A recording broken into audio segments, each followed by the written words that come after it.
नमस्कार दोस्तों, सिविल परीक्षा जोन में आपका बहुत बहुत स्वागत है। आज हम लोग चर्चा करने जा रहे हैं HAM के बारे में, हाइब्रिड एन्युटी मॉडल। ओके, ये एक विशेष प्रकार का मॉडल है जो कि इंफ्रास्ट्रक्चर डेवलपमेंट,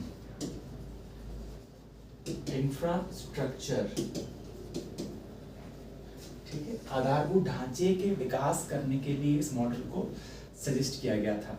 ओके, तो HAM है क्या? सबसे पहले हम समझेंगे कि आधारभूत ढांचा क्या है। आधारभूत ढांचा एक ऐसी व्यवस्था है जो किसी अर्थव्यवस्था के विकास के लिए एक फाउंडेशन का काम करती है। अगर आधारभूत ढांचा आपके पास अच्छा है तो उससे एक आप अर्थव्यवस्था को एक अच्छी गति प्रदान कर सकते हैं।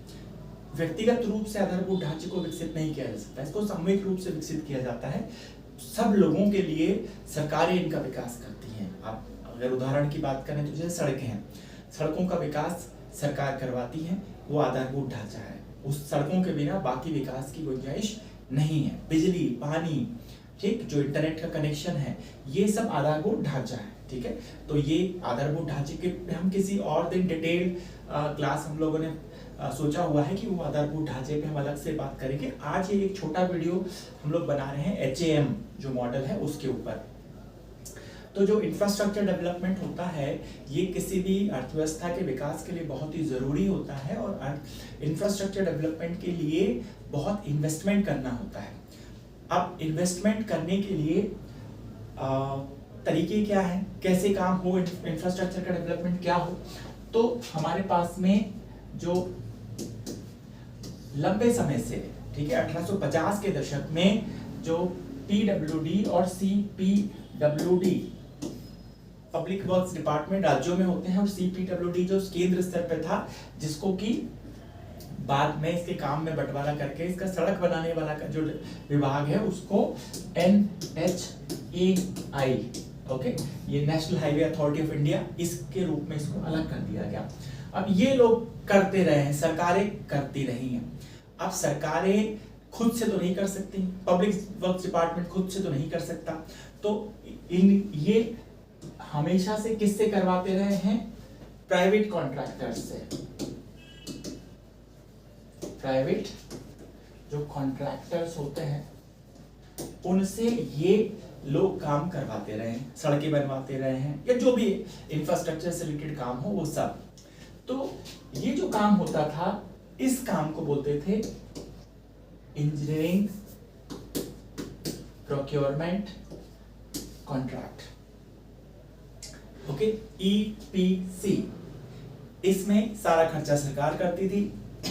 जो कॉन्ट्रैक्टर होते थे उनकी जिम्मेदारी इतनी होती थी कि बस सड़कें बन जाएं, और सड़कें जो भी काम हो वो बन जाए, और एक बार सरकारी ऑफिसर उसको चेक कर ले, और जैसे ही उसके बाद वो NOC देंगे कि हाँ सारी चीजें क्लियर है, अच्छा बन गया है, उसके उनके सारे पैसे निकल जाएंगे, उनका जो भी प्रॉफिट एक्सपेक्टेशन किया हुआ है वो सब निकल जाएगा। तो ये हमेशा से होता आया रहा है, जिसमें कि एक सरकारी कॉन्ट्रैक्ट निकालती थी कि ये कोई काम हमको करना है, चाहे नल के लिए जो आपको पाइपलाइन बिछानी है, चाहे डैम के लिए कुछ डिगिंग करनी है, किसी भी चीज के लिए सरकारें ये EPC जो इंजीनियरिंग प्रोक्योरमेंट कॉन्ट्रैक्ट, ये इस तरीके का ये कॉन्ट्रैक्ट आता था, इसको करते थे। इसमें सरकार का पूरा खर्चा होता था, निजी क्षेत्र की कोई जिम्मेदारी नहीं होती थी, और निजी क्षेत्र इसमें से फायदा जरूर कमाता था। उनके पास जो कॉन्ट्रैक्टर है, प्राइवेट कॉन्ट्रैक्टर, उनके पास जो भी एक्सपर्टीज है उसको लेकर के वो इसमें फायदा कमाते थे। अब आया 1990s, 91 के बाद में भारत की अर्थव्यवस्था ने रिफॉर्म की। जब हमने रिफॉर्म किए तो हमने जो पुराना मॉडल है, इसमें ये जो मॉडल था इसमें बहुत कुछ समस्याएं थी। इसमें समस्याएं क्या थी? पहली चीज तो है कि ये जो मॉडल है इसमें करप्शन की बहुत ज्यादा गुंजाइश है। जैसे कि जो कॉन्ट्रैक्टर हैं, काम करते हैं, तो एक बार उन्होंने चेक करवा दिया, इतनी लंबी चौड़ी सड़क बनी है, सब जगह तो खोद के देख नहीं सकते कि कहाँ कहाँ किस तरीके से काम हुआ है, अच्छा हुआ है, नहीं हुआ है। तो जहां कहीं ऑफिसर्स को बता दें कि भैया यहाँ ये इतनी लंबी सड़क है 200 किलोमीटर की, यहाँ पे 3 लोकेशन A, B और C, जहाँ पे हमको निशान लगा देंगे, यहाँ पे आप चेक करना, यहाँ हमने बहुत बढ़िया काम किया है, और चेक करने के बाद सर्टिफिकेट दे देना, मीडिया भी रहेगी, सब कुछ होगा, वहां दे देना हमको सर्टिफिकेट। बाकी सब जगह का रोड अगर अच्छा नहीं है तो पहली बारिश में ये रोड वॉश आउट हो सकता है। अगर ये रोड वॉश आउट हो जाएगा तो इतना सारा पैसा जो एक्सचेकर से खर्च हुआ है, जो भारत के टैक्स पेयर ने खर्च किया, वो तो चला गया। इसमें मेंटेनेंस की जिम्मेदारी इन कॉन्ट्रैक्टर की नहीं है। तो एक बार जैसे ही काम खत्म हुआ उसके बाद में ये फिर से अगर कुछ काम होगा तो इन्हीं को मेंटेनेंस मिलना है। और अगर ये अच्छा सड़क बना देंगे तो इनको क्या फायदा है, भविष्य में फिर रोड बनने का ठेका नहीं मिलेगा। तो इसीलिए ये जो ईपीसी मॉडल में जो काम होता था इसमें सरकार का खर्चा अच्छा खासा होता था, लेकिन हमको गुणवत्ता नहीं मिलती थी। अब इसके बाद जब अटल बिहारी का टाइम आया तो एक नया मॉडल वो लेके आए भारत में रोड विकास करने के लिए, जिसको बोला गया BOT, built operate and transfer. Okay, अब ये जो आपका बिल्ट ऑपरेट एंड ट्रांसफर वाला जो मॉडल था, इसमें पब्लिक प्राइवेट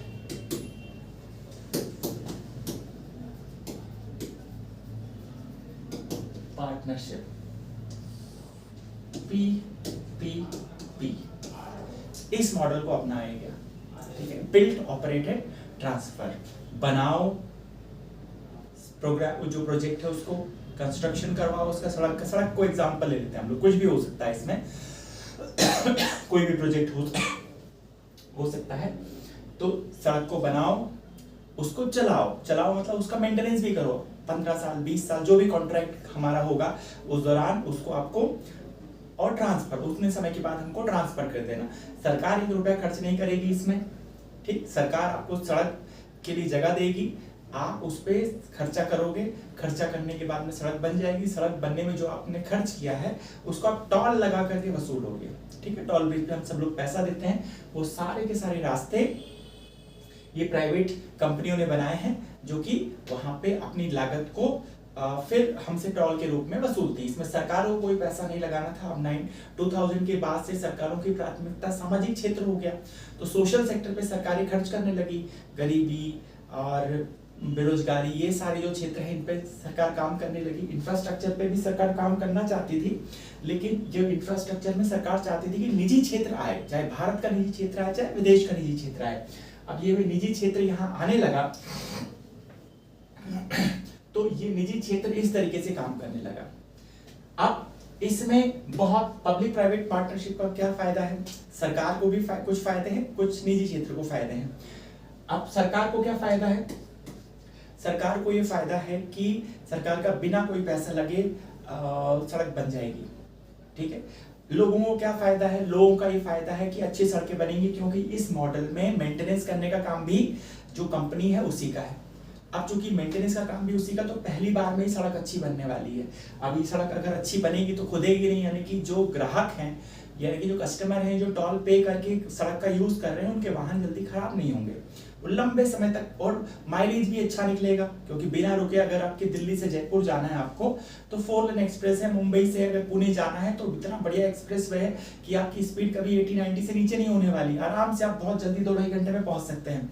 तो ये अगर इस तरीके की चीजें होती हैं तो कंज्यूमर के लिए भी फायदा है।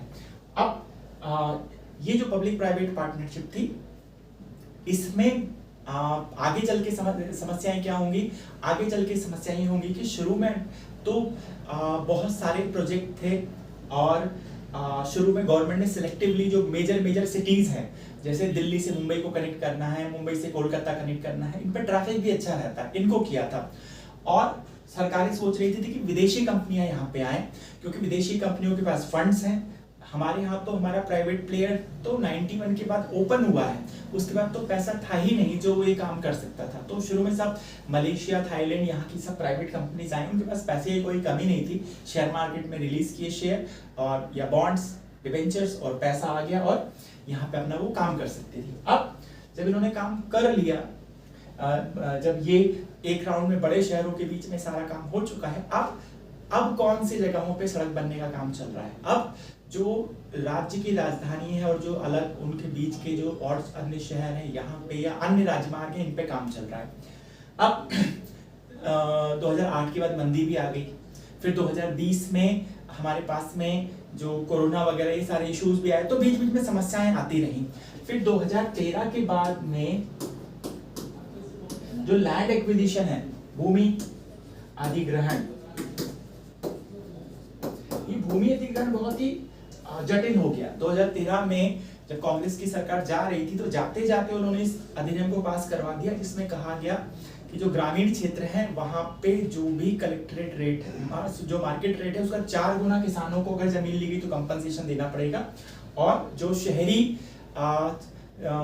ग्राम है, ठीक है, वहां पे अगर जमीन ली गई तो मार्केट रेट का दोगुना देना पड़ेगा। तो आप बहुत सारा पैसा कंपनसेशन में देना पड़ता है, और अगर ज्यादा पैसा कंपनसेशन में देना पड़ता है तो फिर लैंड एक्विजिशन और जटिल प्रक्रिया है, पैसा भी देना पड़ता है, लिटिगेशन भी होता है। लिटिगेशन होता है तो उससे कई बार प्रोजेक्ट डिले हो जाते हैं, प्रोजेक्ट लंबा समय तक डिले हो जाते हैं, उससे जो भी कंपनियां आती हैं उनको सही मुनाफा नहीं होता। दूसरी चीज ये है कि जो बड़े बड़े शहरों के बीच जो कनेक्टिविटी थी, वहां पर तो ये एश्योरेंस था कि ट्रैफिक मिलेगा, लेकिन अब जो अन्य नेशनल हाईवेज हैं इनके बीच में अगर कनेक्टिविटी करनी है तो यहाँ पर उतना ट्रैफिक मिलेगा, इसकी कोई गुंजाइश नहीं। तो private sector is not willing to make project. तो ये अगर हम देखें कि 2013 के बाद से प्राइवेट सेक्टर आनाकानी करने लगा था। हम गवर्नमेंट रिलीज करती थी ये टेंडर और उसमें लोग पार्टिसिपेट नहीं करते थे, तो ये बीओटी में कुछ समस्या आने लगी। शुरुआत में अच्छा चला ये, तो अब इनकी समस्याओं को समाधान करने के लिए 2016 में नितिन गडकरी ने एक नया मॉडल प्रस्तुत किया जिसको कहा गया HAM, हाइब्रिड एन्युटी मॉडल। अब ये HAM जो है ये किसका जो कॉम्बिनेशन है, ये कॉम्बिनेशन है EPC का, इंजीनियरिंग प्रोक्योरमेंट कॉन्ट्रैक्ट, और जो दूसरा हमारे पास में है वो है बिल्ड ऑपरेट एंड ट्रांसफर। इसमें दोनों के गुण हैं।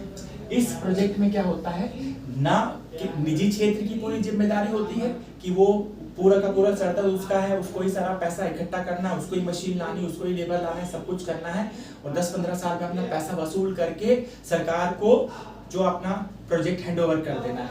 इसमें क्या होता है HAM मॉडल में 40% जो भी प्रोजेक्ट कॉस्ट है, जो भी आपका प्रोजेक्ट है उसका 40% सरकार 5 इंस्टॉलमेंट में, ओके, जैसे 1000 करोड़ का प्रोजेक्ट है तो उसका 40% हो जाएगा 400 करोड़, तो 5 इंस्टॉलमेंट में 80-80 करोड़ के 5 इंस्टॉलमेंट में सरकार निजी क्षेत्र को ये पैसा देगी, जो जिसको भी किसी को टेंडर मिलता है उसको।